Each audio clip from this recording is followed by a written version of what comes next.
არის ჯილდოები, ეს არის ვახტანგ გორგასლის პირველი ხარისხის პრეზიდენტმა სააკაშვილმა გადმოუცა თავის ხელით და ესა შევარდნაძის მიერ მხედრული მამაცობისთვის ტერაქტის შემდეგ გადმოცემული медали, ეს ჩემთვის ორი მნიშვნელოვანი რელიკვია, იმიტომ რომ ეს არის ქვეყნის ისტორია, ქვეყნის ორი პრეზიდენტის მიერ გადმოცემული ჯილდო, რაც ჩემთვის ბევრი რაღაცის თქმელია და ბევრი რაღაც მახსენებს ხოლმე.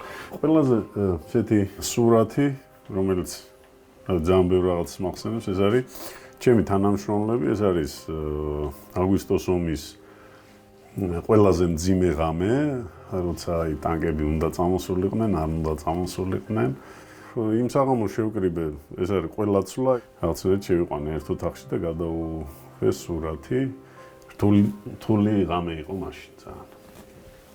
აქ არის კიდე სხვა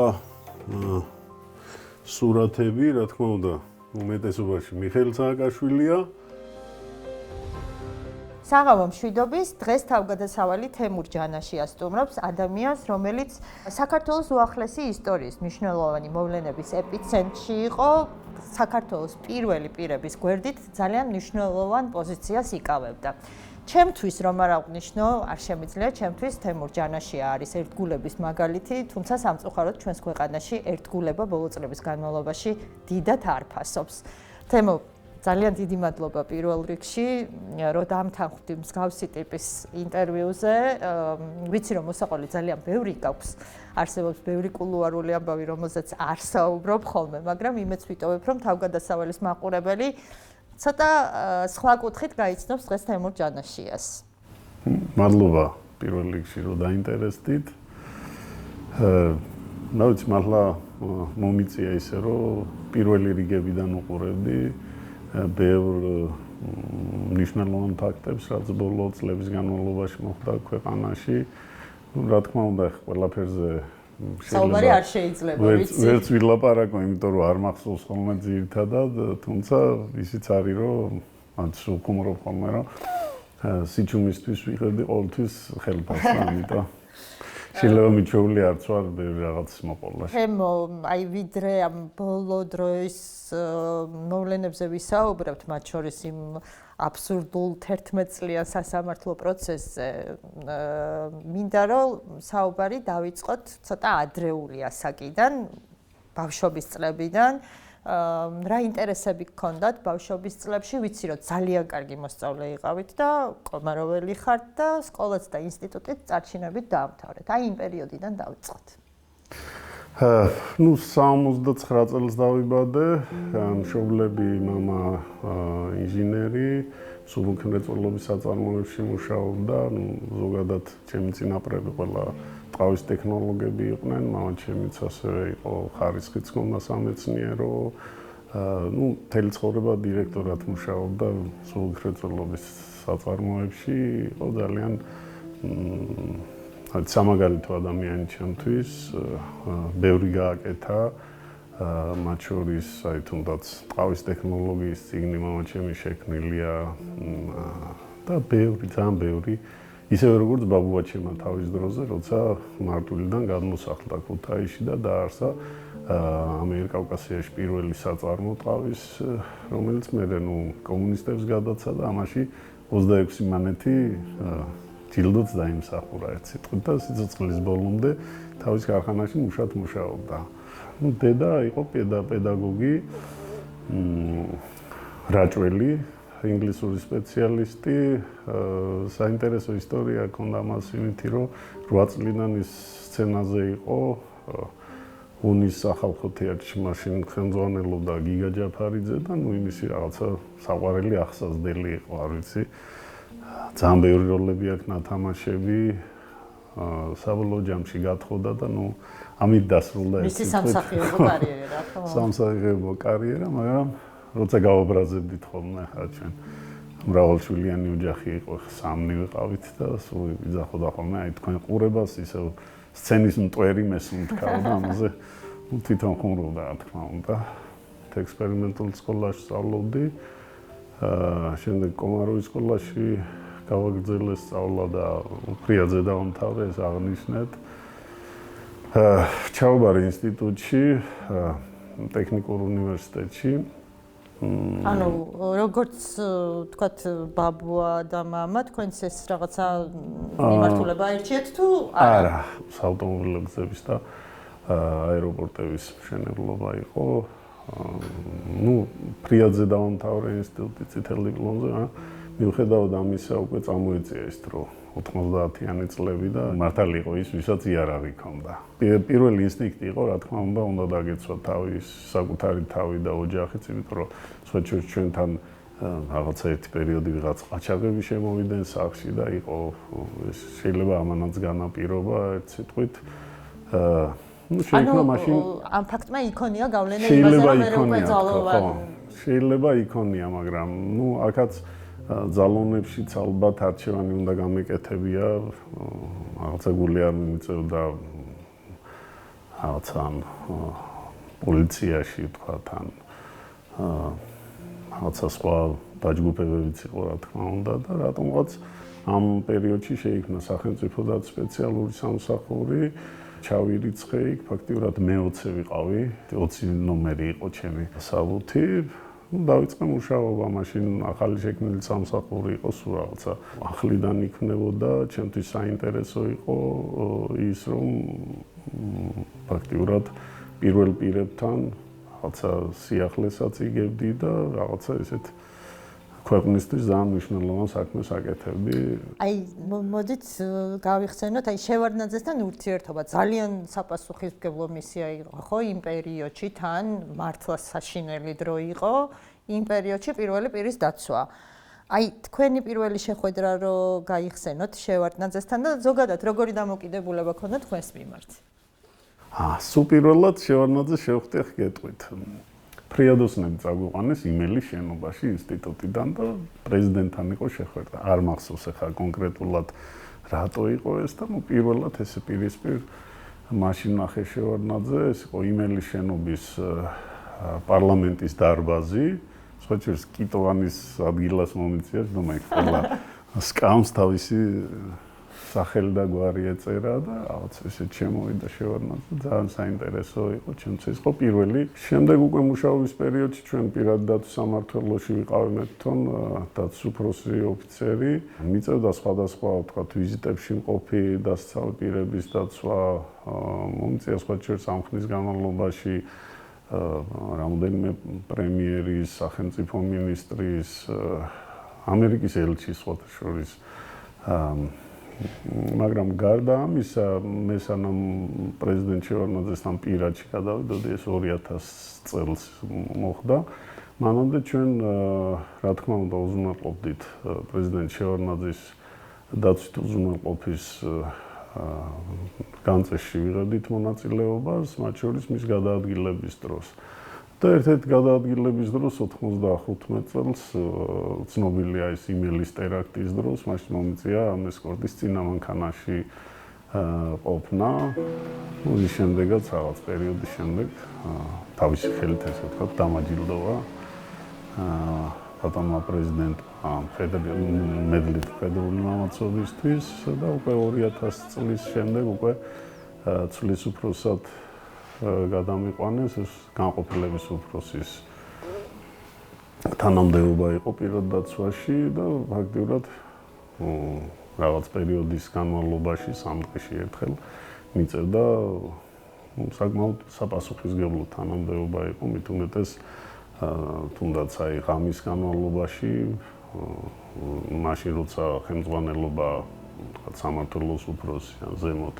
სამსახურის უფროსი თუნდაც არ იყო ადგილზე, მაშინ წესით ყველაფერი შენზე იყო ჩამოკიდებული და ძალიან მნიშვნელოვანი თანამდებობა იყო ესე ვთქვათ, აი როგორც ვთქვათ სერჟანტის მხრებზე გადადის მთელი ჯარი, ისევეა ცვლის უფროსის თანამდებობა პრეზიდენტის პირად დაცვაში. ურთიერთობა გქონდა ახლა ვერ გეტყვით რომ რაღაცა აზრების გაცვლა გქონდა, მაგრამ რაღაცა გადაძახილი რაღაცა ვთქვათ, სადღაც ან მანქანაში ან ლიფტში ან სადღაც რაღაც. ესე ამბობენ, ცნობილი ფაქტია რომ საკუთარი ხუმრობით ძალიან ხუმრობდა ბევრს, სხვაჩვენს ხუმრობდა ბევრს დაცვის თანამშრომლებზე, ძირითადად ეს ზედმეტსახელებზე იცინოდა ხოლმე და დაგცინოდა რატომღაც იქ ვიღაცა აბსოლუტურად შეუსაბამო ზედმეტ სახელები იყო, ზოგი მაღალი იყო და იმას თქვა თუ უფრო მოკლეს ეძახდნენ რაღაც ესეთი.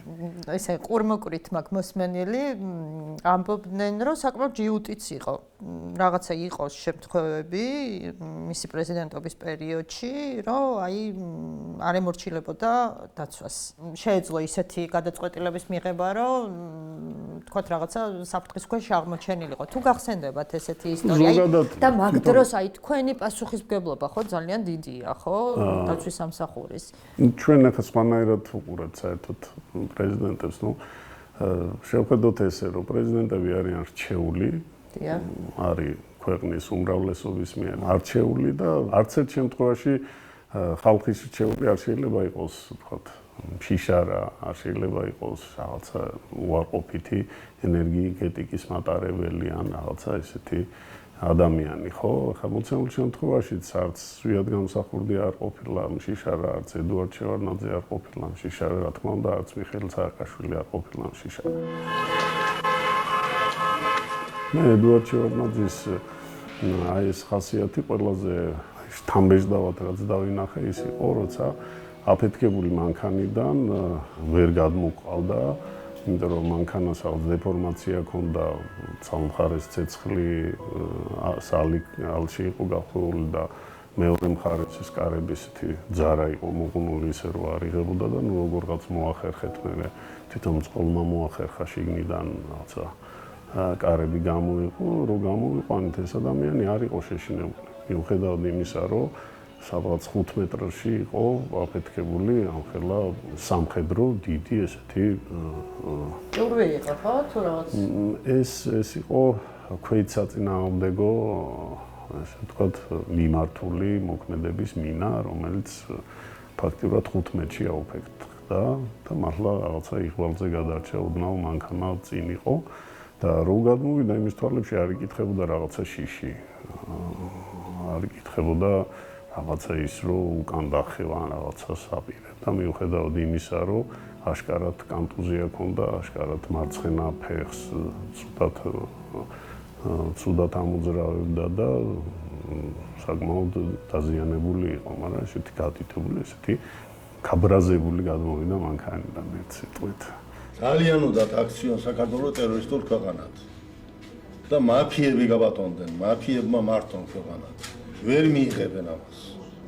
ვერ ეღირსებიან.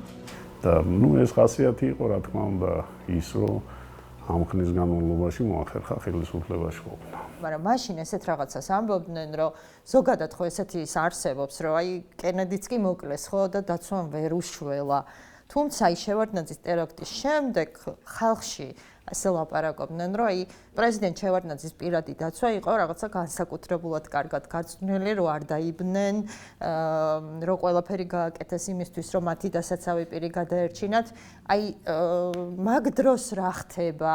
ანუ თვითონ როდესაც ამხელა რაღაცას ესვრიან მანქანას და ტერაქტი ხორციელდება, ხა იმ წუთში ხო მე ხო იაზრებ ხო რამდენიმე წუთის განმავლობაში რა ხდება? აი მაგ დროს როგორ იქცევა პირადი დაცვა? აი თქვენ იყავით წინ მანქანაში, ხო? მოდი დავიწყოთ. აი ეს ემოცია რო გაიხსენოთ, ეს მაინტერესებს.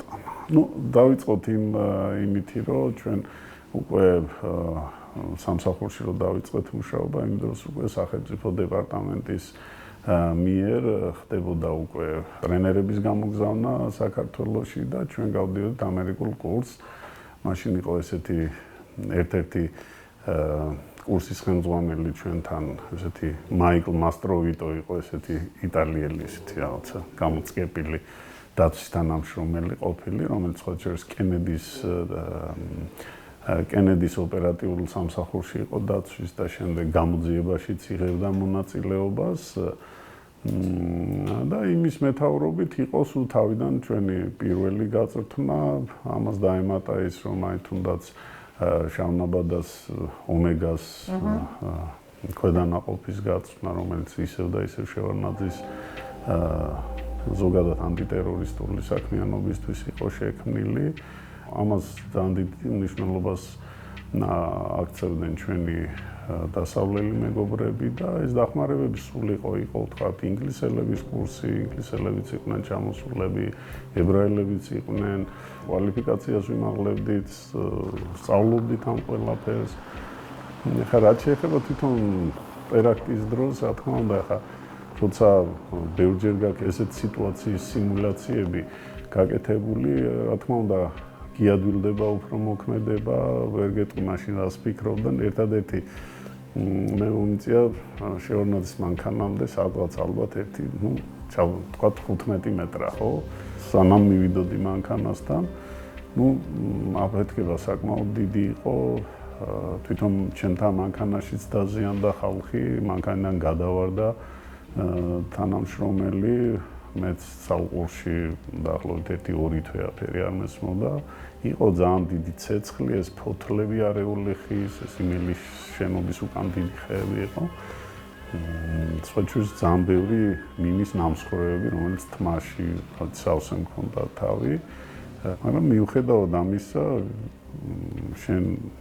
შენი მოვალეობა გაქვს.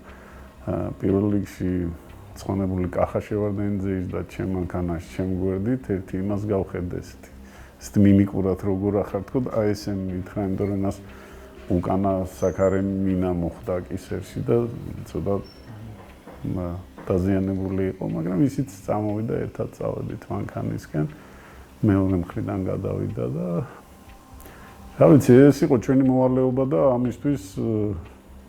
ამისთვის დავიწყეთ ჩვენ სამსახურში მუშაობა რომ დაგვეცვა ქვეყნის პირველი პირი ის ხალხი ის ადამიანები რომლებსაც ქვეყნის მოსახლეობა ირჩევდა.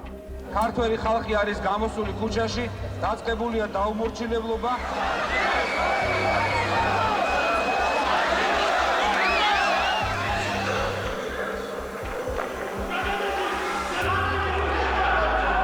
ვარდების რევოლუცია. აი კადრი როგორც იცავთ პრეზიდენტს პარლამენტიდან გაყვანის დროს პრინციპში ნუ ახლა ეს უკვე ისტორიად იქცა ეს ყველაფერი მაგრამ იმ დღის დეტალები მინდა რომ გაიხსენოთ თქვენ ბოლო წუთამდე იყავით პრეზიდენტ შევარდნაძის გვერდით ნუ პრეზიდენტ შევარდნაძის გვერდით მე ვყავი 2004 წლის 27 იანვრამდე იმიტომ რომ ინაუგურაციის შემდეგ უკვე 25-ში იყო ინაუგურაცია და 27-ში სამსახურის უფროსმა დამიბარა მაშინ და მითხრა რომ გადავყავდი პრეზიდენტ ახალად არჩეულ პრეზიდენტის დაცვის სამმართველოს უფროსის მოადგილედ. მოდი ახლა ხან პირველი შევარდნაძის შეხვედრა გავიხსენოთ, მე მგონი უფრო საინტერესო იქნება მის შესთან პირველი შეხვედრა. ცხადია, რა თქმა უნდა, ძალიან მაინტერესებს. ეს საერთოდ ანეკდოტია, იმიტომ რომ რამდენიმე თვე გამახსენდა, მე თვითონ მეცინება ეს იყო. ოთხშაბათი დღე იყო, რაღაცა თათბირს ატარებდნენ, სხდომა იყო ესეთი მთავრობის.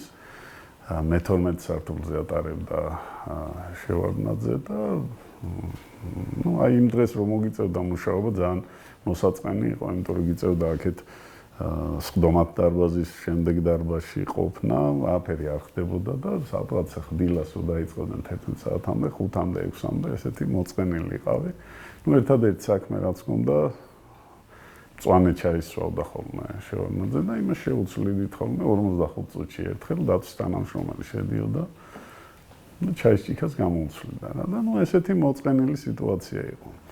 მახსოვს იაკობიძე იყო მაშინ ფინანსთა მინისტრი, ერთადერთი ასე ვთქვათ რაღაცა გამონათება იყო, ნახევარსაათში ერთხელ უნდა შემოსულიყო სიგარეტი მოეწია, იმიტომ რომ ვერ ძლებდა იმ დარბაზში.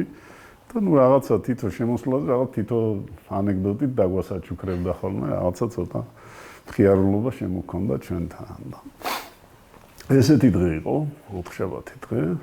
აქეთ მხარეს ვზივართ. მე და ერთ ჩემი თანამშრომელი, სოჭის ტკბილო ერქვა მაგას ზედმეტ სახელად. და იაკობიძე რომელიც ეწეოდა. რაღაც პერიოდში შევიდა დარბაზში და იქ რაღაც ჩოჩქოლი ატყდა, რაღაცა ხმაურია, იქიდან რაღაცები გადმოცეს ბიჭებმა, აქ რაღაცა ცოტა დაიძაბაო და ცოტა ხნის შემდეგ შემოვარდა მიშა, თავისი ცნობილი ამ სურათებით.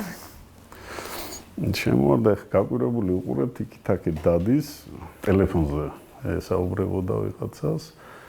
და ეხლა ვატყობ სიტუაციას, რომ იქით დაძაბულია და ეხლა რომ გავიდეს მიშა, იქით არის დიდი ლიფტები და უნდა გაიაროს ეს დარბაზი. ეს ისევ დაპირისპირებას გამოიწვევს ან რაღაცა რეაქციას გამოიწვევს. თვითონაც მიხვდა, რომ იქით არ უნდა გასულიყო და აქეთ გვერდზე ოთახში იყო ჩვენთან პატარა ლიფტები, რომელთაც სარგებლობდნენ პრეზიდენტი და პრემიერი. ერთი პრეზიდენტის იყო, მეორე პრემიერის, მაგრამ ეს ლიფტები იყო გაჩერებული ზედასართულზე, სპეციალური გასაღებით იძლებოდა ხოლმე. ეხლა შევარდა ერთ ლიფტში. ისეთი მოუსვენარი ადამიანის დაბეჭდილება დატოვა, დააჭირა ამ პირველს და ხა 90-იან წლების ადამიანებს ყველას გვაქვს ის ინსტინქტი, რომ ლიფტი როცა არ იძრება, უნდა შეხტე, იმიტომ რომ ესე იყო გაფუჭებული თბილისის ყველა ლიფტები და არ იწყებდა მოძრაობას. ესეც შეხტა, ესეც, მაგრამ რა თქმა უნდა არ დაიძრებოდა ეს ლიფტი. გამოვიდა, მე შევიდა პრეზიდენტის ლიფტში და მივხვდი ახლა გასვლა უნდა ამას. მივედი მე გასაღებით გადავწია, ჩავიყვანე პირველ სართულზე, რა თქმა უნდა ეს უკანა გამოსასვლელი იყო და ორიენტაციით ვერ მიხვდა სად გავიდა, იქით რო გავიდა ადრე იქითა შემოსასვლელით ლენინის ძეგლი იდგა იქ და ეხა იმ პერიოდში აღარ იდგა ხოლმე იმის მაგივრად რაღაც ლენტასავით იყო იმას დაეჯახა, ერთ სიტყვით მეტი ვეღარ უყურე და გამოვედი ზემოთ ავედი. მე სამმართველოს უფროსმა სხვა შორის ამას შენიშვნა მითხრეს, რომ აი პრეზიდენტის ლიფტით რატომ ჩაიყვანეო? ხო, მაგრამ არ იყო იმდენად ისეთი შენიშვნა, რომ რაღაცა. ეს იყო პირველი შეხვედრა. ამის მერე მომიწია მეორე შეხვედრა. მეორე შეხვედრა ეს უფრო ისეთი იყო, რა ქვია. ეს თუ გახსოვთ, სანამ ვარდების რევოლუცია მოხდებოდა, მანამდე აქცია იყო პარლამენტის წინ. გიგაბოკერია ხელმძღვანელობდა ამ აქციას. პარლამენტის წინ თუ კანცელარიას? არა, პარლამენტის წინ. და შევარდნაძე დილა ადრიან მივიდა იქ მომიტინგეებს შეხვდა. როგორ არ მახსოვს? მომიტინგეებისთვისაც ძალიან დიდი ეს იყო რაღაცა სიურპრიზი. ერთი ხოც მელოტი კაცი იყო, სხვა შორის გამოვიდა, რაღაცა ხელიც ჩამოართვა, მე რაღაც საუბარი დაიწყეს. ამასობაში სანამ ეს ხდება, უცებ მიშა გამოვარდა საკრებულოში იყო თუ რამე, მოვიდა. არც თმა ქონდა დავარცხნილი ეს რაღაცა პერანგი ამოჩაჩული, ეთყობა, არ ვიცი. ეძინა და დაურეკეს და გააღვიძეს უთხე. ხო და შეიქმნა ახლა ესეთი სიტუაცია, რომ ახლა ესენი რაღაცნაირად უნდა შევაკავოთ. რა ვიცი, ახლა სოდვა გამხელილი ჯობსო, ხო იცი და მაშინ მომიწია მიშას კამრით დაჭერა, რომ არ გაწეული. სხვა ჩვენს მერე ეს რამოდენიმე სურათი მოხვდა და ძალიან ხალისობდი ამაზე, მაგრამ რა ვქნა, სამუშაო იყო. ხო, მაგრამ თუნდაც გულში არ ჩაუდია. ხო, არავის არ ჩაუდია. კამრით დაჭერა. ჩვენ სამსახურიც ეს იყო, რაც შეეხება ვარდების რევოლუციას, ჩვენ რაღაც პერიოდი დავდიოდით ბაზაზე, თითო კვირა, ორი კვირა ესეთი და მაგ დღესაც მასე მოგვიწია ერთკვირიანი შეკრება გქონდა, მაშინ ჩავაბარეთ, ტესტები ჩავაბარეთ და უკვე რო ბრუნდებოდით ეს პარლამენტის ამბავიც მაშინ დაიწყო და იქიდანვე პირდაპირ წავედით პარლამენტში, სხვა შორის კადრებში ჩანს არც პიჯაკი მაცვია, არც გალსტუკი, რაღაცა ჟილეტით და პულავერით ვარ. გავიყვანეთ შევარდნაძე, სხვა შორის ბოლო აი დარბაზის კარები, მარჯვენა კარები დავკეტე თუ არა, რაღაც ვაზა მოხდა თუ არ ვცდები კარებს. იქ უკვე ისეთი სიტუაცია იყო, ვინ რასაკეთებდა? არეული სიტუაცია იყო მაშინ, მე ჩავედით დაბლა უკვე გოგიტიძეს ჰქონდა მიტინგი, გოგიტიძემ აიყვანა სცენაზე.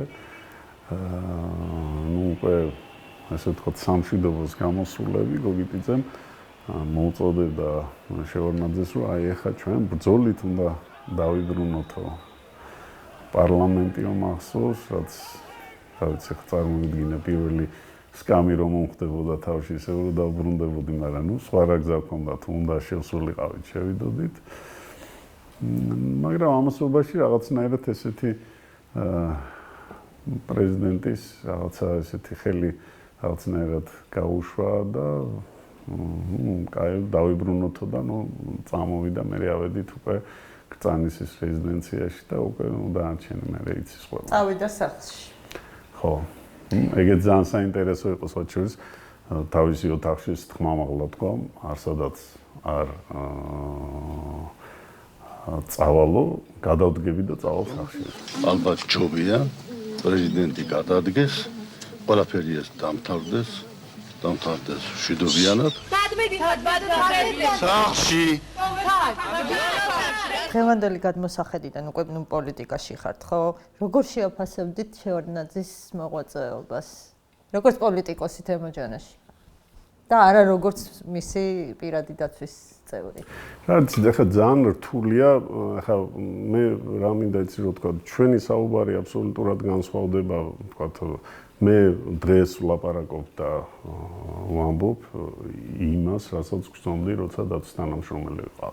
ეს ხო ჩემი ვალდებულება, არავინ არ მავალდებულებს მე დასაცავ პირის რაღაცა მოქმედებაზე, რაღაცა დასკვნები გავაკეთო, ხო? ეხლა რაც შეეხება რაღაცა პოლიტიკური მოსაზრებით, ვიღაცას შევარდნაძე არ უყვარს, ვიღაც სააკაშვილი არ უყვარს, ვიღაც ზიად გამსახურდი არ უყვარს. მე ერთს ვიტყოდი, რომ ყველა არჩევნები, ყველა პრეზიდენტი, რომელიც საქართველოში მოღვაწეობდა, იყო იმ დროინდელი მოსახლეობის განწყობის ასახვა, ხო? აქედან გამომდინარე, ხა სამიოს აბსოლუტურად დიდი მნიშვნელობა ჰქონდა ამისთვის. ის რომ თქვა ზვიად გამსახურდია ქვეყნისთვის დამოუკიდებლობის პირველი ნაბიჯი გადადგა, ის რომ რაღაცა სახელმწიფო გაჩნდა ქვეყანაზე, როგორც დამოუკიდებელი სახელმწიფო, ვერავინ ვერ დაუკარგავს ამის.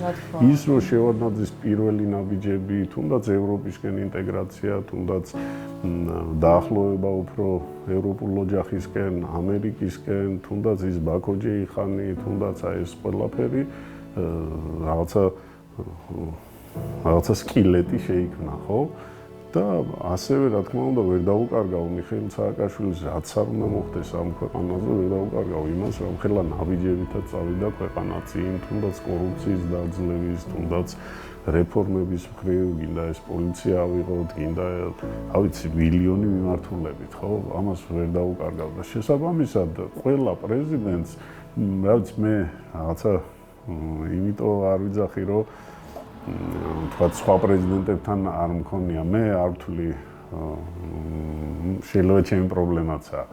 არ ვთვლი, თქვა დანარჩენ პრეზიდენტებს უფრო მგონია დანიშნული ხალხი ესენი არა ხალხის მიერ არჩეული, რაც შეეხება პირველ სამ პრეზიდენტს, რა თქმა უნდა, ყველა ეს ადამიანები იყვნენ მოღვაწეები, რომლებმაც საკმაოდ დიდი და რაღაცა განვითარების რაღაც ეტაპი გაატარეს ქვეყანას.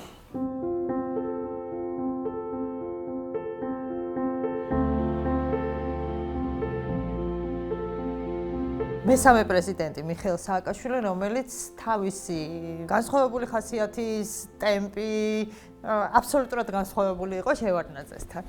მოკლედ 27 იანვარს დაიწყეთ მუშაობა მიხეილ სააკაშვილს. ალექსიძე იყო სამსახურის უფროსი რაღაც პატარა ხნის განმავლობაში და ავიცი თვითონ დამიძახა კაბინეტში და ასე ვთქვათ მოდი რაღაცა განცდებზეც ვისაუბროთ, ჩემი ეს იყო ვარდების რევოლუციის შემდეგ, ხო, აი ჩემთვის ძალიან რა იცით, ახლა გარშემო განწყობა ძალიან მოქმედებს შენზე. ახლა შენ რაც არ უნდა იძახო, რომ აი რაღაც სამხედრო ვარ, დაცვის თანამშრომელი ვარ, რაღაც მევალება იმას ვაკეთებ, ყველა შემთხვევაში შენთვის ძალიან დიდი მნიშვნელობა აქვს ქვეყანაში განწყობას, ხო?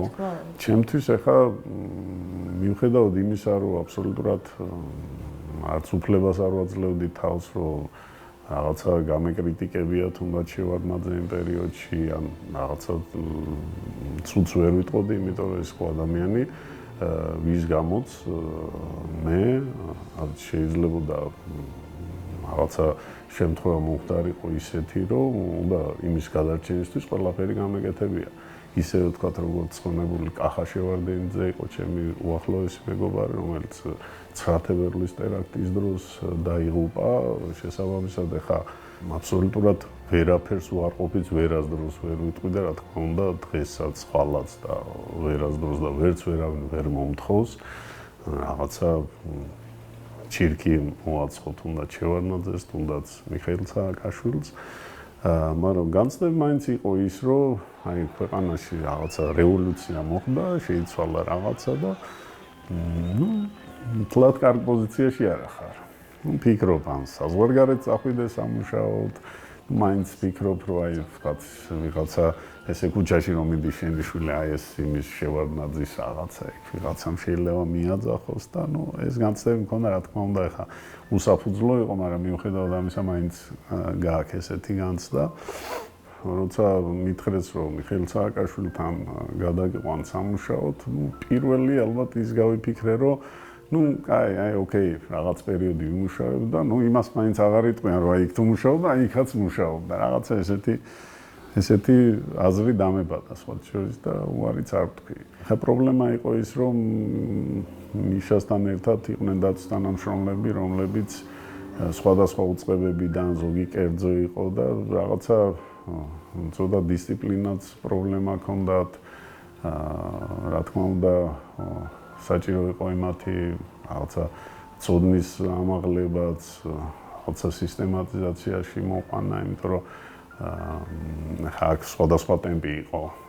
თქვა შევარდნაძის პერიოდში ჩვენ რაღაც გაწერილი გეგმა ჰქონდა, რითაც მუშაობდით. რაღაცა შეიძლება ერთი თვით ადრე უნდა ვთქვათ, ნებისმიერ გასვლით ღონისძიება ამაზე რამოდენიმე თათბირი, რამოდენიმე გეგმა დგებოდა და მთელი ამბავი იყო. და მიშას შემთხვევაში ესეთი წინასწარი გეგმები არ არსებობდა სავარაუდოდ. არა, გეგმები ყოველთვის არსებობდა, მაგათში არავინ არ მიგატყუოთ.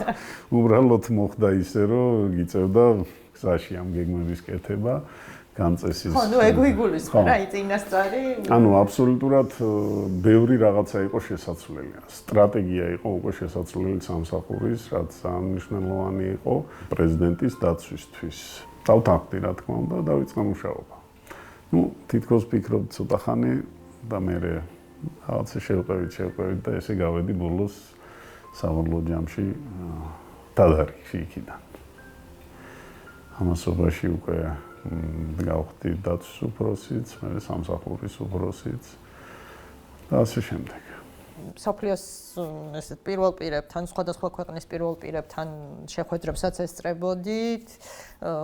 ალბათ ვთქვათ, არა მარტო ესე ოფიციალურ შეხვედრებზე, არამედ იმ შეხვედრების მიღმაც რაღაცა გრძელდებოდა, ხო? ყველასთან არა ცხადია, მაგრამ ნუ ვიღაცებთან. აი, რამე ესეთი საინტერესო ამბავი ხომ არ გახსენდებათ, რისი მოყოლა შეიძლება? ყველაფრის მოყოლა რომ არ შეიძლება, ვიცი. არა, რაც რისი მოყოლაც არ შეიძლებოდა, იქ არ ვესწრებოდი ხო.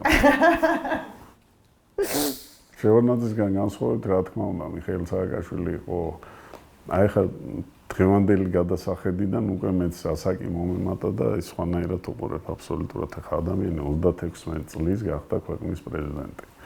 ეს არ ვიცი, აი წარმოუდგენელია მართლა 36 წლის ქვეყნის ლიდერობა და შესაბამისად 36 წლის გახდა საქართველოც, იმიტომ რომ ჩვენ ყავდა ახალგაზრდა მინისტრები, არ ვიცი, აი ყველაფერი კეთდებოდა ისეთი ტემპით, აი როგორ გითხრათ, აი რაღაცა თითქოს ყველაფერი ეხლავე კი არ კეთდებოდა, რაღაც გუშინ კეთდებოდა თითქოს ესეც კი, მოსმენები მაგ ისტორიები. ჩემი კოლეგებისგან რჩება. რაც შეეხება ახლა თვითონ როგორც დასაცავი პირი, რა თქმა უნდა, ურთულესი იყო. ურთულესი იყო, იმიტომ რომ ყვებოდნენ ესეთ რაღაცებს შეგაწყვეტინებთ, რომ აი თქვათ დღეს 12 საათზე რო თბილისში იყო, 2 საათზე უკვე სხვაგანი იყო. მერე 4 საათზე შეიძლება კიდე სხვაგან ყოფილიყო, ანუ სხვადასხვა რეგიონს გულისხმობ. გემორჩილებოდათ ხოლმე, აი თქვათ ალბათ იყო ხო იქაც ტერაქტის საშიშროება ნაკლებად, მაგრამ იყო ალბათ რაღაცა სიტუაციები, სადაც ჩვენთვის ძალიან მნიშვნელოვანია ერთი რაღაცა ვიცოდეთ რა, რომ პოლიტიკოსს აქვს, მე ესე ვეძახი ორი სიცოცხლე. ორი სიცოცხლე აქვს პოლიტიკოსს. ეს ერთია თავისი აი ფიზიოლოგიური სიცოცხლე, რომელიც ბუნებაზე და განგებაზეა. დამოკიდებული და მეორეა თავის პოლიტიკური სიცოცხლე, ხო? პოლიტიკოსი ყოველთვის ცდილობს რაღაცა თავისი პოლიტიკური სიცოცხლე უფრო ჯანსაღი და უფრო ხანგრძლივი იყოს. ესენი რა თქმა უნდა წინააღმდეგობაში მოდის. აი მაგალითი ვთქვათ, ყველაზე ნათელი მაგალითი არის ამისი ვთქვათ კენედიმ რო გადაწყვიტა გადახდილი მანქანით დალაში სიარული. რა თქმა უნდა დაცვის თანამშრომლები ამას აღტაცებული არ შეხვდნენ, ხო? რა თქმა უნდა მას უთხრეს რომ ესეთი გადაადგილება შეუძლებელი იყო და საშიში იყო, მაგრამ მიუხედავად ამისა პრეზიდენტმა ჩათვალა რომ ეს უფრო მნიშვნელოვანი იყო მისი პოლიტიკური სიცოცხლისთვის. ამიტომ დაცვის თანამშრომელს რაც არ უნდა ჯიუტი ყავდეს შენ დასაცავი პირი, ყველა შემთხვევაში ცდილობ რომ ისეთი შეთავაზებები არ გაუკეთო, რაზეც უარს მიიღებ, იმიტომ რომ შენ დაცვის თანამშრომელი ხარ იმისთვის რომ დაცვითი ღონისძიებებით უზრუნველყოფა გაუწიო პრეზიდენტს და ამავე დროს მისი პოლიტიკური კარიერა არ დააზიანო. აი ეს ამის მიღწევა არის საკმაოდ რთული. ჩხუბით ძალიან ხშირად გვიჩხუბია, აი ხმამაღლა და კამათზეც ბევრჯერ გადავსულვართ, მაგრამ მიუხედავად ამისა, როცა აი კონკრეტულად რაღაცა დასაბუთებულად ამ ადამიანს ეტყოდი, რომ აი ამის გაკეთება არ შეიძლება, რა თქმა უნდა, თანხმდებოდა. მე მარტო არ მქონდა ამის პრობლემა. პრობლემა იყო, რა თქმა უნდა, პროტოკოლისთვისაც. ჩემთან ერთად შევარდნაძის პერიოდშიც და მიხეილ სააკაშვილის პერიოდშიც მომიწია გოგა გორგილაძესთან მუშაობა, ეს იყო რაღაც პროტოკოლის დამფუძნებელია ამ ქვეყნის, არის უდიდესი ადამიანი, რომელიც ასევე ჩემთან ერთად რაღაცა წინააღმდეგობებს უწევდა. ნუ იმის ძირითადი რაღაცა საეტიკეტო, აი იქ არ შეიძლება დაждომა, იქ ხელი უნდა ჩამოართვა, აი ესეთ საკითხებზე უწევდა მასაც და სხვა შორის ძალიან აფასებდა მის რჩევებს. აი ყველაზე დიდ წინააღმდეგობას რაზე გიწევდათ? ერთი ესეთი ყველაზე ნიშანდობლივი რაღაცა მახსენდება ხოლმე. ერთხელ ბათუმში მიფრინავდა მიშა და მე რატომღაც ვერ ვახერხებდი წასვლას. მაგ პერიოდში ვიყავი სამსახურის უფროსი და თვითონ სამსახურში რაღაცა ბევრი საქმე იყო, კაბინეტში ვიჯექი და აი აეროპორტთან უკვე რომ მიდიოდა იმ პერიოდში დამიკავშირდა თავდაცვის სამინისტრო და მითხრა რომ მაშინ აფხაზეთის ტერიტორიაზე S200 იყო თუ კარგად მახსოვს განთავსებული ეს რაკეტ საწინააღმდეგო თავდაცვის სისტემა რუსული და განგაშით ჩართესო და შესაბამისად აფრენა არ არის მიზანშეწონილიო. დაურეკე, უთხოვე რომ ცოტა ხანი დაყოვნებულიყო. მივედი უკვე თვითმფრინავში და მივედი, მე ვთხარი ესეც საშიშროება და არ თქო და რა ვქნათ მე გითხებოდა.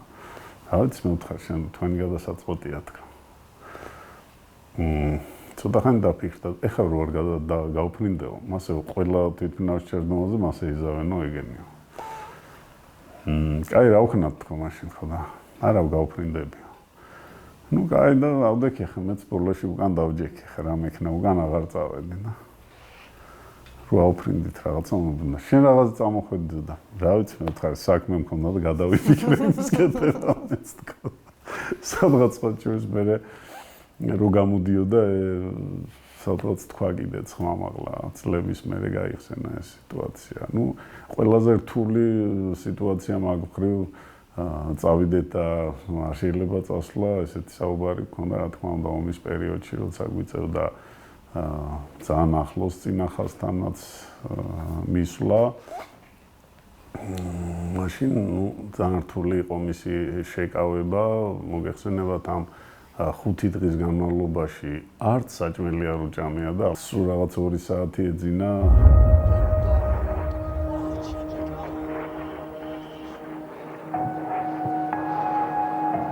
თქვენ იყავით მის გვერდით იმ დღეების განმავლობაში, ერთი წამით არ მოშორები ხართ და აი ზუსტად იცით ყველა ის დეტალი რაც ხდებოდა იმ პერიოდში. აი მისი განცდების შესახებ მინდა გკითხოთ და თქვენი შეფასება მაინტერესებს აი ამ საგამოძიებო კომისიის 2008 წლის ომთან დაკავშირებით.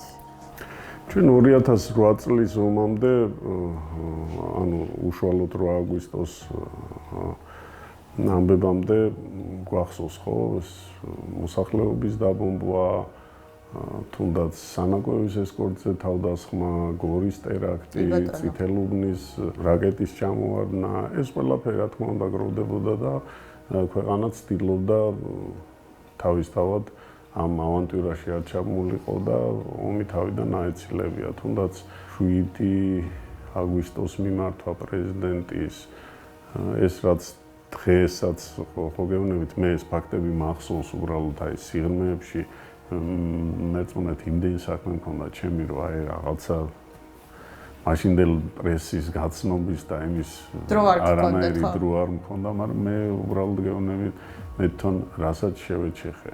ომის განმავლობაში კიდევ ერთხელ ვიმეორებ, ამ 5 წლის განმავლობაში საერთოდ არ უჭამი ამ ადამიანს, სპეციალურად ოთახის უკან მაცივარი ქონდა და რაღაცებს ნახულობდით, რაღაცა მოაკლდა, არ მოაკლდა, შეიძლება რაღაცა ერთი ნაჭერი პური მოკლოდა ხანდახან დღის განმავლობაში ძირითადად კაბინეტში მაინც არ ვიწევდა ყოფნა, მაგრამ მიუხედავად ამისა, სხვაჩვენს წონაშიც საკმაოდ დაიკლო, სულ ტელეფონზე, სულ უცხოეთში ზარები, სულ ელჩების მოსვლა, წასვლა, რა ვიცი, მაშინ დიდი დელეგაციები ჩამოვიდნენ, თუ გახსოვთ თვითონ ომის შეწყვეტისთვის საფრანგეთის პრემიერი და დღესაც თქვა შეგვიძლია მაშინდელ ნიუსებს გადავაყოლოთ თვალე. ეხლა რაც შეეხება გამოძიებას, ну რა ვიცი, რა უნდა გამოიძიოთ ხალხმა, როცა ჰააგის ტრიბუნალის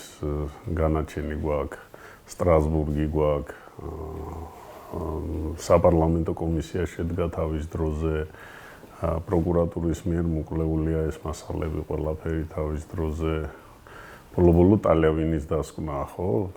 რა ვიცი, ამის მერე კიდე ამბის თავიდან წამოყენება და თავიდან გამოძიების დაწყება, რა თქმა უნდა, ეს არ ემსახურება სიმართლის დადგენას და ეს არის მარტო პოლიტიკური იარაღი პროპაგანდისტვის მეტი არაფერი. თემო, მე როგორც ვიცი, რაღაცა მეგობრობდით კიდევაც, ხო? ბატონ მიშასთან. ბუნებრივია, ახლა მიხეილ სააკაშვილი იყო ჩემზე 2 წლით უფროსი, ასაკიც ასეა თუ ისე თავის როლს თამაშობს ამაში და გარდა ამისა, ახლა მე მიწევდა ფაქტიურად მასთან უფრო მეტ ხანს ყოფნა, ვიდრე ოჯახში, ჩვენ ვიწყებდით მუშაობას დაახლოებით 10 საათზე მივდიოდი სამსახურში და მეორე დილის 5 საათზე ბრუნდებოდი ხოლმე ძირითადად.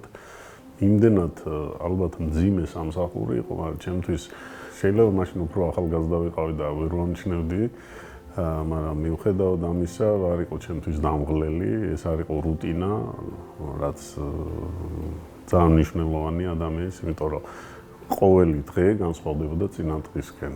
ყოველ დღე ახალი პრობლემა იყო, ახალი გადაადგილება იყო, სადღაც მიფრინავდი, სადღაც მიცურავდი, სადღაც ადიოდი, სადღაც ყვინთავდი, სადღაც სრიალებდი, ну რა ვიცი. არ არსებობდა დღე, სადღაც რო არ წავსულიყავით. რამოდენიმე ადგილას არ მოგვეყო ქვეყნის სხვადასხვა კუთხეში თავი, არ გვენახა სადღაც მუშაობდა, არ მუშაობდა, ვიღაცა ხამის 3 საათზე ასვალს აგებდა სადღაც გლდანში, იქ დავადგებოდით ვიღაცას, აქეთ ბათუმი ცალკე აღწერა უნდა ბათუმს, იმიტომ რომ იქაც თითოეული პარკი იქნებოდა თუ ფონტანი, მისთვის ძალიან მნიშვნელოვანი იყო. ამას წინ უძღოდა სულ რაღაცა გადარეკვა, გაკითხვა, რამდენი ხანში მორჩება, ვინ აშენებს, ასე შემდეგ და ასე შემდეგ.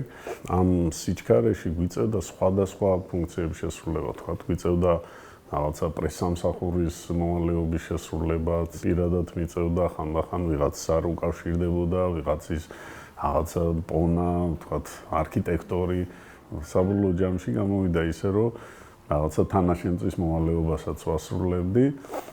ჩემთვის ძალიან მნიშვნელოვანია ის, რომ ადამიანი, რომელიც რევოლუციით მოვიდა, ვარდების რევოლუციით, რა თქმა უნდა, ხმამაღლა ნათქვამია ის რევოლუცია არა, რომელიც თქვა ადრე ხდებოდა, ეს იყო მშვიდობიანი რაღაცა ქვეყნის გარდაქმნა.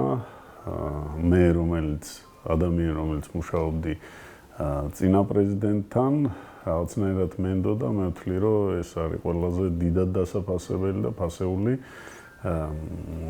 როცა ადამიანი გენდობა, შენაც ესეთი ვენდობა უნდა გაამართლო და ამას ვთვლით ჩემ ვალად, რომ რაღაცნაირად მიხეილ სააკაშვილს რაღაცაში დღესაც დავეხმარო, იმიტომ რომ ის არის პოლიტიკური დევნილი, დღეს იმყოფება იქ, სადაც იმყოფება, მიუხედავად იმისა, რომ ავიციალურად ქვეყანაზე არ არის ისეთი დანაშაული, რომელიც ესეთ პირობებში და ესეთ მდგომარეობაში შეიძლება ადამიანმა გაატაროს ციხეში და მით უმეტეს ჩემთვის ყველაზე გულსატკენი ის არის, რომ ამ კაცს აფერი არ დაუშავებია სამაგის. არა მიზნობრივად დაიხარჯა მილიონობით ლარი. კერძოდ საქართველოს პრეზიდენტის, მისი ოჯახის წევრების, მისი მეგობრებისა თუ სტუმრების საზღვარგარეთულ ვოიაჟებსა და ძვირფას საჩუქრებზე. სასამართლო პროცესი დაუსრულებელი, აბსურდული. ამ პროცესის დეტალებზე ესე კონკრეტულად არ გკითხავთ, მაგრამ აი ემოციურად როგორი გადასატანი იყო თქვენთვის ის ბრალდება, რაც წაგიყენეს და საბოლოო ჯამში ის განაჩენი, რაც დადგა. მოდი ჯერ დავიწყოთ რითიცით, მე სამსახურის უფროსი როცა გავხდი, სამსახურში რაღაცნაირად თითქოს რაღაცა დავიბადე, ხო და იმასთან ერთად გავიზარდე, იმიტომ რომ სულ ახალი შექმნილი იყო და ჩემთვის, რაც როგორც ოჯახი ისე იყო სამსახური, ჩემს ძალიან დიდი მნიშვნელობა ჰქონდა მის წარმატებებს. სამსახურის უფროსი ვიყავი დაახლოებით 2 წელიწადზე ცოტა მეტი, მაგრამ მიუხედავად ამისა ძალიან ბევრი გავაკეთეთ მეც და ჩემმა მეგობრებმა სამსახურისთვის. ყველაზე მნიშვნელოვანი რაც გაკეთდა, ეს იყო ბაზის მშენებლობა, რომელიც სამსახურმა ჩემ პერიოდში გააკეთა აბსოლუტურად გარემონტა შენობები, შეიცვალა მანქანები, ამისთვის გამოყოფილი დამატებითი ბიუჯეტი დამფული არ იყო, ეს მოხდა ჩვენი სწორი მუშაობის შედეგად, ეკონომიის შედეგად მოახერხეთ ამდენი. კიდევ მნიშვნელოვანი რაც დღესაც ვფიქრობ, რომ ეფექტური გავაკეთე, ის რომ აი ეს ჩაკეტილი სისტემა სამსახურის მიღების ჩაკეტილი სისტემა შევცვალე ღიად. ანუ ადამიანს შეეძლო განცხადებით მოემართა, ჩაებარებია შესაბამისი ტესტი, თუ რაღაც შესაბამისი გამოცდილება ჰქონდა, დაეწყო სამსახურში მუშაობა.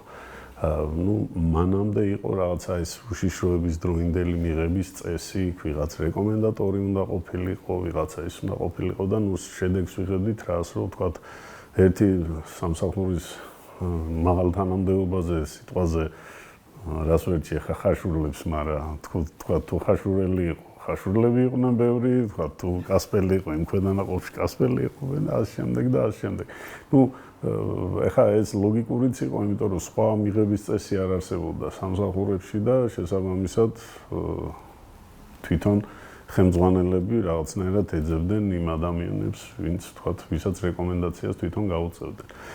კიდე ერთი მნიშვნელოვანი ის იყო, რომ მე შევძელი და მოახერხე იმ თანამშრომლებისთვის ბინები ამეშენებია, რომლებიც სამსახურში დაარსებისთან თქვათ რაღაც რაოდენობა წლების მუშაობდნენ და სახლები არ ჰქონდათ თბილისში და საკმაოდ ბევრი გაკეთდა მართლა იმ პატარა პერიოდის განმავლობაში. სამწუხაროდ ხელისუფლების ცვლილების შემდეგ, რაც ჩემთვის ძალიან დიდი სიურპრიზი იყო, მიუხედავად იმისა, რომ მშვიდობიანად შეიცვალა ეს ყველაფერი არჩევნების გზით, დაიწყეს დევნა. დევნა დაიწყეს როგორც პრეზიდენტ სააკაშვილის, ასევე ჩემი დევნაც. ეს იქნება დიდი სირცხვილი, რომელსაც სახელმწიფო და სპეციალურ სამსახური ვერ ჩამოერეცხავს. მე რაც ამბობ 11 წელი ციხეში ვიждე, ეს არ იქნება იმ ხელა სირცხვილი, რასაც თქვენ ახლა აკეთებთ. მე არ ვთვლი, რომ რაიმე ნაბიჯი გავაკეთე იმის საწინააღმდეგო, რომელიც თქვა არ მევალებოდა, რაც ჩემ კომპეტენციაში არ შედიოდა. ახალი ხელისუფლებას ძირითადად კორუფციულ საქმეებზე ქონდა პიარი აგებული პრეზიდენტ სააკაშვილის მიმართ და საბოლოო ჯამში როცა ვერ ნახეს კონკრეტული ხელმოსაჭიდი აიღეს და თქვათ ეს ოფიციალური წარმომადგენლობითი ხარჯები ჩათვალეს როგორც დანაშაული. აქაც 9 მილიონი ესეც ხო ესეთი პიარული რიცხვია ხო რაღაცა 9 წელი 900 იქით რა ვიცი 9-იანი ესეთი თორე სინამდვილეში ამ 9 მილიონში ხა გარდა იმისა რასაც პროპაგანდა ჩვენ გვაწვთ ის რაზეც რა თქმა უნდა ყველაფერზე პასუხი არის თქვა 9 მილიონში 2 მილიონი ნახევარი არის ბრუნებული მანქანის გირაობა ეს როგორ შეიძლება ჩაითვალოს დანაშაულად ხო დაცვის სამსახურისთვის მაგრამ მიუხედავად ამისა იმისთვის რომ ეს 9 მილიონი იყოს ესეც არ აკლდება ну რა თქმა უნდა ეს ყველაფერი გაგრძელდა 11 წელი ჩემთვის ძალიან სიურპრიზი იყო ის რომ თქვა დამნაშავედ მცნეს ამ საქმეში იმიტომ რომ რეალურად მიუხედავად იმისა რომ 11 წელი მიმდინარეობდა ეს საქმე შეიძლება ორ სიტყვაში აუხსნათ ჩვეულებრივ მსმენელს ეს რა არის ყურე პრეზიდენტი გამოცემდა გარკვეული პოლიტიკური მოსაზრების გამო რაღაც განკარგულებას რომელიც რევიზიას გადიოდა უშიშროების საბჭოში გამოდიოდა როგორც პრეზიდენტის განკარგულება მიდიოდა ფინანსთა სამინისტროში ფინანსთა სამინისტრო ამ განკარგულების საფუძველზე გამოყოფდა თანხას და სახელმწიფო და სპეციალური სამსახური ამ განკარგულების მიხედვით რაც იყო გაწერილი ამ განკარგულებაში ამ მიზნობრიობით ხარჯავდა სახელმწიფო და სპეციალური სამსახური ანუ ეს იყო დამატებით გამოყოფილი სახელმწიფო და სპეციალური სამსახურისთვის ფული რომელიც იყო პრეზიდენტის წარმომადგენლობითი ხარჯი ჩვენ რა პრეცედენტს უშვებთ რომ პრეზიდენტის წერილობითი განკარგულებას მის შესრულების გამო დევნით სამხედროს ხო ეს არის აბსურდი იმიტომ რომ დღეს ხვალზე ჩვენ ვართ ისეთ სახელმწიფო რომელსაც შეიძლება რაღაცა საგარეო პრობლემები დაუდგეს და ვთქვათ სამხედროებმა რა ვქნათ შევასრულოთ ჩვენი ზემდგომის განკარგულება თუ ვიაროთ იურისტებთან ვამოწმოთ შეიძლება თუ არ ამაზე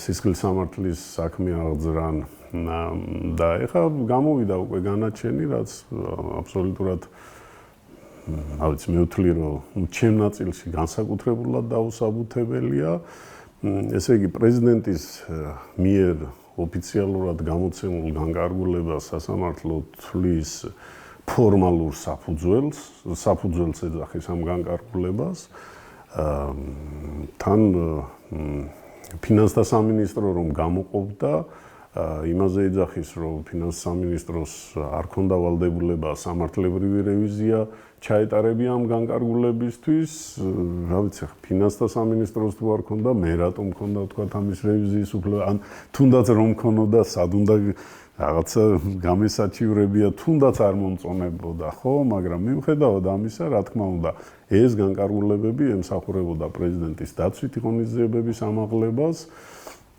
და შესაბამისად ვთქვათ ის რომ უშიშროების საბჭოზე იყო ამაზე ლაპარაკი ის რომ უცხოელებიც ამაზე გვაფრთხილებდნენ რომ მიხეილ სააკაშვილის წინააღმდეგ შეიძლებოდა ყოფილიყო ვთქვათ განსაკუთრებული დაცვითი ღონისძიებების გატარება საჭირო ამაზე დოკუმენტარულად იყო ვთქვათ იყო მოწმეები მეყვანილი მაგრამ მიუხედავად ამისა ისევ ცხრიანი უნდა იყოს რაღაცა 9 წელი უნდა იყოს და ასე შემდეგ და ასე შემდეგ. მაგრამ ეს ბრძოლა ხო მარტო ჩემთვის არაა, ხო? ეხლა ჩვენ შევიტანთ საარჩევნს და გავასაჩივრებთ, ეს პრეცედენტი რა თქმა უნდა არ უნდა დადგეს ამ ქვეყანაში, არ უნდა იყოს პრეზიდენტის განკარგულების შესრულება დასჯადი თუნდაც ის რომ ჩემს მერე ანზორ ჩუბინიძე რომელიც იგივე ვალეობას ასრულებდა და იგივე განკარგულებებს ასრულებდა სხვა შორის გამოძახებულიც ყავდა სასამართლოზე ჩვენ ყავდა გამოძახებული მხოლოდ და მხოლოდ იმისთვის რომ ჩვენ ისევ და ისევ დაგვემტკიცებია რომ ეს არ იყო დანაშაული და თვითონ ახლა მოსამართლის გადაწყვეტილებაში ისიც მიუთითებს რომ აი ცალკე ჩუბინიძის საკითხიც მოსაკვლევიაო და მე ვთვლი რომ იმასაც ვიცავ ამითი თუ საბოლოო ჯამში დავამტკიცებ სააპელაციო სასამართლოში რომ ეს არ არის დანაშაული იმ შემთხვევაში ვთქვათ მე ვთვლი რომ გავაკეთებ ყველა სამხედრო საქმეს და ყველა დაქვემდებარებული პირის საქმეს. ნუ მე ადრე თუ ვიან ქვეყანაში დადგება ისეთი დრო, როცა იქნება სასამართლო თავისუფალი და დამოუკიდებელი. რაც შეეხება საქმეს, კიდევ ერთხელ ვიმეორებ, გავაგრძელებ, გავასაჩივრებ, იმის ზემდგომშიც გავასაჩივრებ, ნუ საბოლოო ჯამში მივაღწევ ჩემსას, ნუ ბოლო-ბოლო შემდეგ ცხოვრებაში მაინც დავამტკიცებ რომ უდანაშაულო.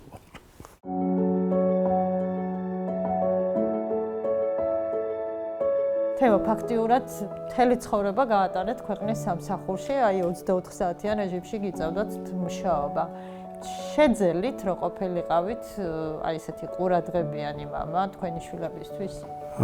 ხო, ნუ უფროს ბავშვებთან სამწუხაროდ არ მომიწია ურთიერთობა, იმიტომ რომ ისინი რო იღვიძებდნენ სკოლაში მიდიოდნენ მე მეძინა და რომ მოვდიოდი იმათ ეძინათ და რაღაცა შეიძლება კვირის განმავლობაში რაღაც პატარა მონაკვეთი იყო შაბათ-კვირას დილაობით რაღაცა ურთიერთობა მქონოდა. ანუ ვცდილობდი ყოველთვის რომ რაღაცა დრო გამეტარებია. საკმაოდ დამაკლდა ეს ყველაფერი, როცა მივიტანე სხვა შორის ამონაწერი ჩემი საპენსიო დაწესებულებაში. ჩემთვის რო გადავხედე 20 წლის განმავლობაში ერთი გრაფა არის ესეთი შვებულება და არ უსარგებლია ეწერა და აი ჩემთვის დავფიქრდი რომ ეს იყო ყველაზე მეტი რაც დავაკელი ჩემ ოჯახს, ჩემ ბავშვებს და აუცილებლად ჩემ თავს. კიდე ეს სურათია ძალიან მნიშვნელოვანი ედუარდ შევარდნაძის წარწერით, მაშინ გაცილებით ახალგაზრდა ვიყავი. კაჩინსკი და სააკაშვილი მე და ენდი გარსია სხვათა შორის მიხეილ სააკაშვილის როლში იყო მაშინ აგვისტოს 8 დღეში და მე უმიწია სადღაც კადრში მოხვედრა ნიშა მე და პატრიარქი ესეთი ბევრია. ой, აქ ბუში არის სხვათა შორის ამ სურათში ეს ვიზიტი როცა იყო ჯორჯ ბუშის. თემო, ძალიან დიდი მადლობა. მეც დარწმუნებული ვარ, რომ ამ ქვეყანაში აუცილებლად დადგება ის დრო, როდესაც ყველაფერს დაერქმევა თავისი სახელი. და მადლობა იმ ბევრი წლისთვის, რაც ამ ქვეყნისთვის გაგიკეთებიათ და დღესაც აკეთებთ. დიდი მადლობა. მეც ბევრზე მაქვს ძალიან მადლობა სათქმელი. ნუ პირველ რიგში მადლობა მინდა უთხრა ყველა იმ ადამიანს, ვინც ამ 11 წლის განმავლობაში რაღაცნაირად გული შედგიოდა ჩემზე. ეს არ აქვს მნიშვნელობა, ჩემი ოჯახის წევრი იყო, ნაცნობი, უცნობი. მადლობა მინდა უთხრა ყველა ჟურნალისტს, რომელიც ინტერესდებოდა, რა თქმა უნდა, მადლობა თქვენ დღესაც რომ დაინტერესდით. განსაკუთრებული მადლობა მინდა უთხრა წამალაშვილს და ჭანტურიას გიას, რომელმაც ფილმიც გააკეთეს ამაზე. და რა ვიცი, ყველა ადამიანს, ვინც გულთან ახლოს მიიტანა ჩემი მიხეილ სააკაშვილის ეს პოლიტიკურად მოტივირებული რაღაცა შეუმდგარი თეთრი ძაფით შეკერილი სასამართლო პროცესი. მადლობა ყველას. დიდი მადლობა თქვენ და წარმატებებს გისურვებთ და გამარჯვებას. მადლობა.